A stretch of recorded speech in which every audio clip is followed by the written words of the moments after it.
friends, hello, welcome back to my channel. Today we are going to make this adorable welcome mat for, or not so welcome, right? If you hold on before I get a lot of crazy comments. If y'all don't know, my husband's a police officer.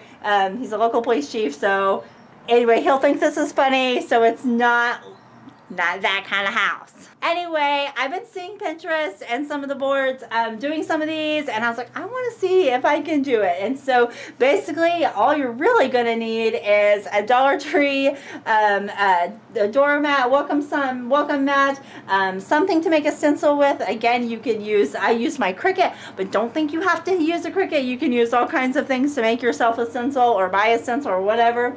And I did use spray paint. I'll talk a little bit more about that in the video. So let's get started. Okay, so to start off with, I just have this Dollar Tree, what's it called? It's like a format. I don't know if it was called something else. I have a Dollar Tree format, and you can see like one side is like definitely like the top, that's definitely the bottom. So I have that, and then I have my design, and I just cut it out using my Cricut on a piece of just scrap vinyl. This came in a multi-pack, so it's just a color that I haven't used, and you can use, it doesn't matter because you're just using it as a stencil. You could also use just contact paper from the dollar store. You could also print out a design and cut it out with scissors and use a stencil, or buy a stencil. There's a lot of ways you can do this without actually having a Cricut, so I don't want you guys to feel limited. If you don't own a vinyl cutting machine, you can still do this project. So right now I am just going to take my tweezers, and I'm going to weed out the letters for my design.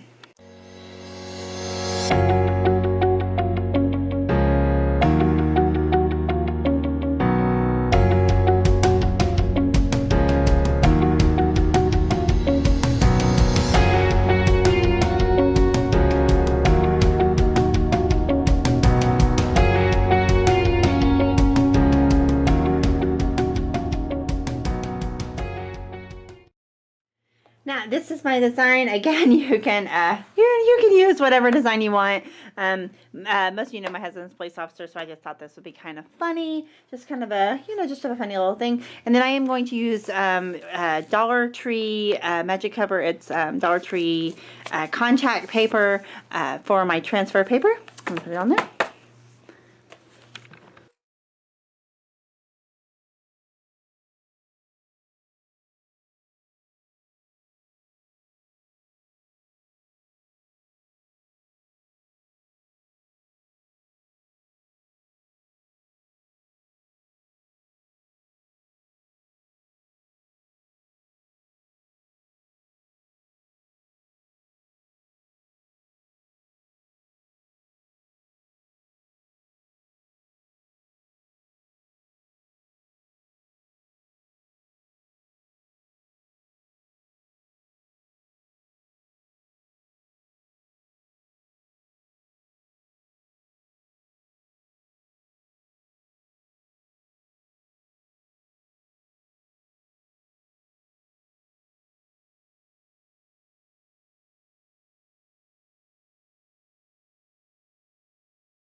Okay, now that it is all done,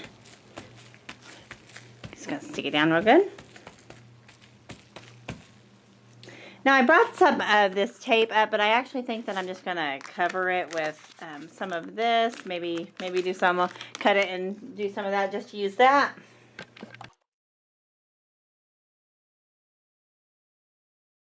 Okay, so I don't know how well you can see this because of the sun and the shade. I am using, so I've just brought it outside. You can see the outline of my last project that I made. Check that out, where I took a Dollar Tree fencing and turned it into a birdhouse. I am painting with this today, and just the design decision, whatever. the reason I chose this color is basically because I had it left over from another project. That's how we do it around here. So anyway, I'm just gonna spray it.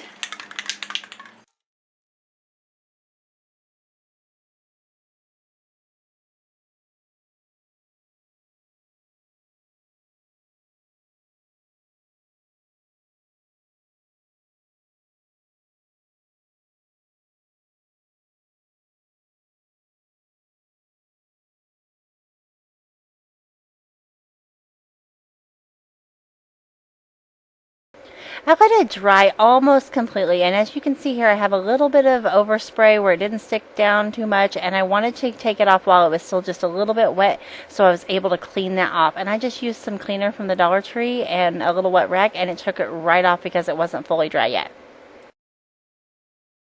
If I had used the actual painter's tape, or if I had used like a brush on paint, that probably wouldn't have happened. So that's just one thing to think about. Once it is all finished, I am going to put just a quick coat of lacquer over it just to seal that paint in, just make it a little bit more durable. Okay guys, so I really like how it turned out. It's really cute. There are a couple things that I would have done differently. I probably wouldn't have used spray paint. That was a little bit hard to do. I'd seen some tutorials with it, and I mean, I know I did use an antique white, so that makes a little bit of a difference, but I probably would have used like an acrylic paint or something like that that I could have stenciled on.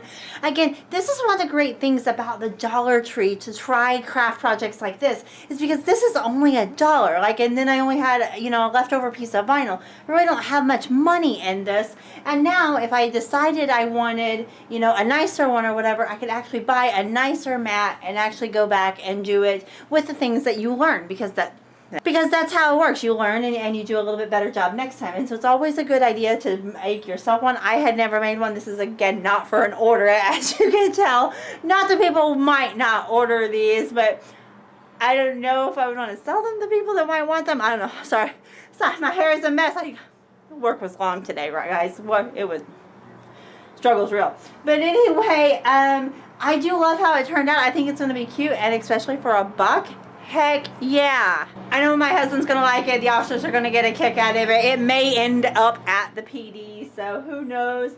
But again, I might do a nicer one that I actually use stencil paint. But yeah, for $1, if you're wanting, you know, a really inexpensive gift, you know, this would even be cute to do like a happy birthday thing or a custom thing for just, you know, if it's just going to be a short amount of time that you're going to have it out. Yeah, totally cute, totally worth it, guys. Try this one. Anyway, guys, thank you so much for watching. Thank you so much for joining me, learning with me, doing all the crafts with me. And if you want to see more of these kind of crafts and other kind of crafts, sometimes they work, sometimes they don't, check back. Make sure you subscribe to my channel for more, and I'll see you guys later. Bye.